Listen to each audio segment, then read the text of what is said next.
What if I told you that the most important training variable for athletes as they age isn't sets of reps, and it's not even something that's become more popular nowadays in time under tension?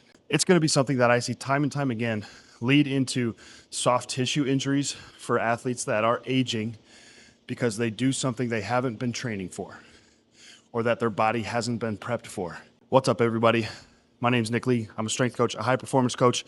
And in this video, we're going to talk about what I think is the most important training variable when it comes to athletes as they get past their competitive years in high school and college and move into more of that traditional adulthood role where they get to spend less time competing in sports and have to do more real life things, work, kids, all of the adult stuff.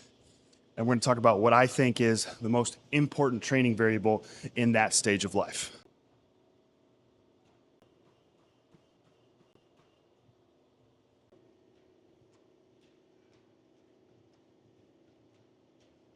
Now, if you saw those first two things I was doing, you would say running pretty quick, and then those jumps I was doing, a pretty quick speed of contraction.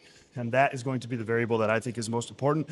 Not necessarily like maximum speed as you do a workout. Obviously, you can't hit max speed on a treadmill, but the speed of contraction is going to be way more important than many other variables as you age, just because you get less and less exposure to it as you get older and older.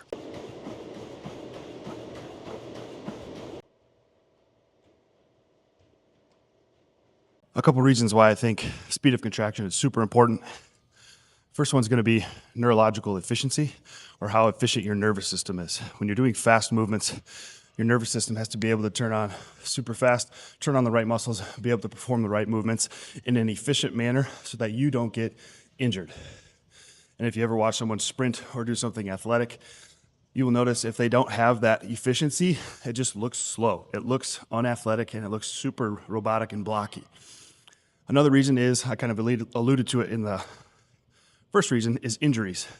Have you ever watched someone who hasn't sprinted or done anything athletic in a while go and perform an all-out sprint?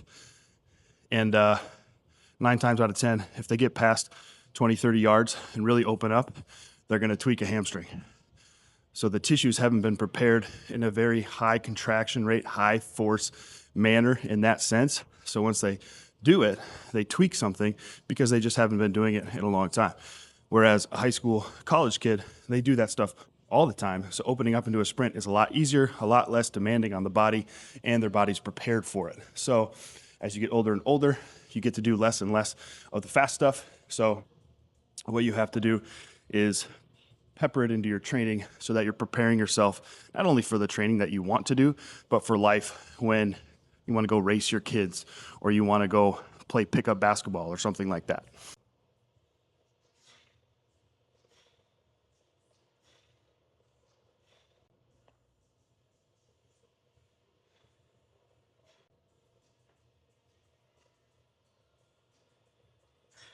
Now you look at that last movement and say, Nick, I thought speed of contraction was the most important thing when it comes to your training. And it is. But if you take a peek at what I just did, I did a really quick drop for about an inch at the top of that, and then I tempoed the rest of the movement.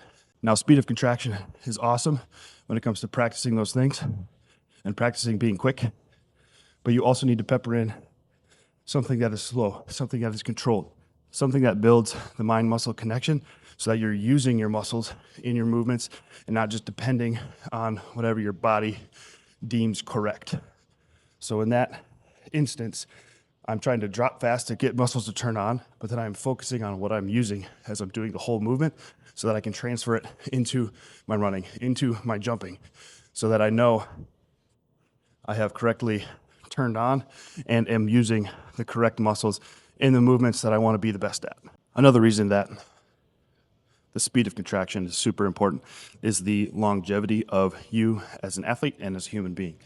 When we talk about longevity into deeper areas of life, we're talking about falling as an older person. That is a major risk for someone who is older just because their body can't reflex and move quick enough to be able to stop a fall.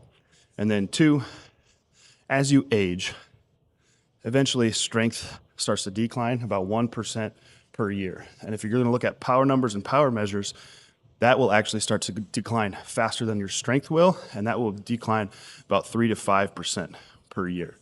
So how do we combat that?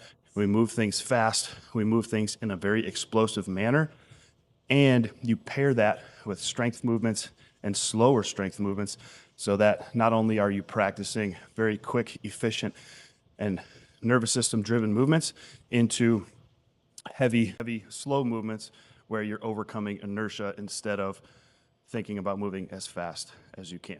Lastly, we'll just talk about what you can do in your training to help aid in how fast you can move stuff, what your speed of contraction is. If you want to add something in with a high speed of contraction, the first thing I would do is suggest some cardio machines where it's less impactful, less stressful on the joints, just because you're going through that cyclical motion of turning something on, turning something off, and being able to do that in a somewhat quick manner. I'm talking elliptical, treadmill, bike, anything where you're using a single leg over and over and over again is going to be demanding on the body, and you turn off certain muscles, turn them on as you go through that cyclical motion. So that's going to be a good place to start. Something that's not stressful, something that's going to help you aid in how fast something turns on, turns off, and it will help condition your body to be able to handle longer and longer bouts of the speed of contraction that you're wanting.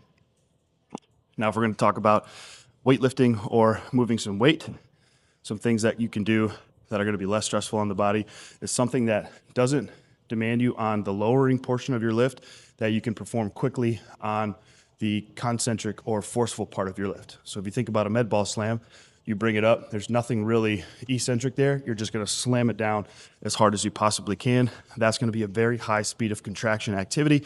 That's not going to be stressful on the body. And then lower body wise, if you think about something that is like a jump, what can you do that's a jump that is forceful, make yourself jump up as high as you can, but it's going to be not stressful on the body, and that's going to be a box jump. So if I go and I jump up onto this box, I have to project myself upwards, but I'm landing higher than what the ground is, so I have less force, less eccentric load on the body just because I'm landing higher than where I took off from. So if you do some box jumps, you land up, you step down, that's going to be a high rate of contraction without the stress and without the beating of the joints as you go. If you were to just land that jump, if you jumped up and landed back on the floor. So now that you know what my thoughts on what the most important training variable is when it comes to athletes as they age more and more, let me know in the comments, what are you going to add into your workouts that's going to help you to be explosive, help you to move fast, help you to be more efficient in whatever you're training for.